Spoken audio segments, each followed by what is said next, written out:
రంజాన్ పండుగ రోజు కూడా రాష్ట్రంలో ఏ ఒక్క ముస్లిం కూడా సంతోషంగా లేడని దీనికి ప్రధానమైన కారణం కూటమి ప్రభుత్వమని మైనార్టీ విభాగం రాష్ట్ర కార్యదర్శి నదీం అహ్మద్ అన్నారు. రంజాన్ పండుగ సందర్భంగా ముస్లిం సోదరులు పెద్ద ఎత్తున ప్రత్యేక ప్రార్థనలు నిర్వహించారు. ఈ ప్రార్థనల్లో పాల్గొన్న ముస్లిం సోదరులకు శుభాకాంక్షలు తెలియజేశారు. ఈ సందర్భంగా ఆయన మాట్లాడుతూ వక్ఫ్ బోర్డు సవరణ బిల్లు వల్ల ముస్లింలు తమ హక్కులను కోల్పోతారని ఈ బాధ ప్రతి ఒక్కరిలోనూ స్పష్టంగా కనిపిస్తోందన్నారు. పండుగ రోజు కనీసం సంతోషం లేకుండా చేశారని ఆవేదన వ్యక్తం చేశారు.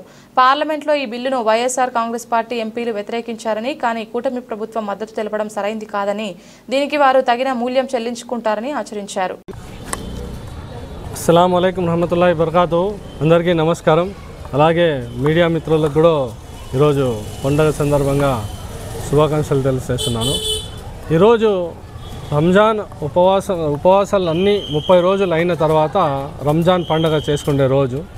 కానీ ఈరోజు రంజాన్ పండుగ కేవలం ప్రతి ఒక్క ముస్లిం సోదరులు, ప్రతి ఒక్క ముస్లిం ఇండ్లలో ఒకటే బాధతో ఉన్నాము.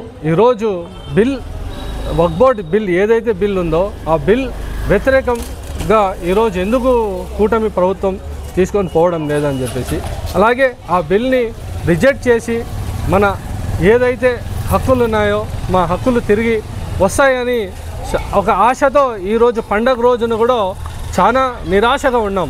ఈరోజు పండగ వాతావరణం ఉన్నా కానీ ఎక్కడే కానీ ఏ ముస్లిం సోదరులలో ఏ ఒక్కరి దాంట్లో కూడా చెప్పాలంటే ఒక ముఖంలో కూడా ఒక కళ అనేది లేదు.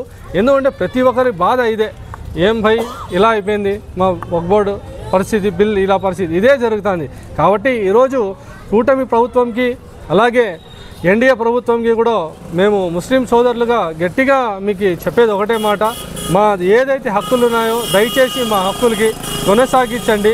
ఆ రిజెక్ట్ బిల్లుని వ్యతిరేకించి అలాగే వైఎస్ఆర్ కాంగ్రెస్ పార్టీ మన పార్లమెంట్లో కూడా చూడడం జరిగినాం.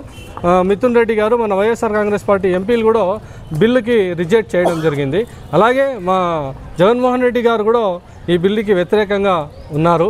అలాగే ఈరోజు ప్రతి ఒక్కరికి రంజాన్ శుభాకాంక్షలు తెలుపుతూ అందరికీ అస్సలాము అలైకుం.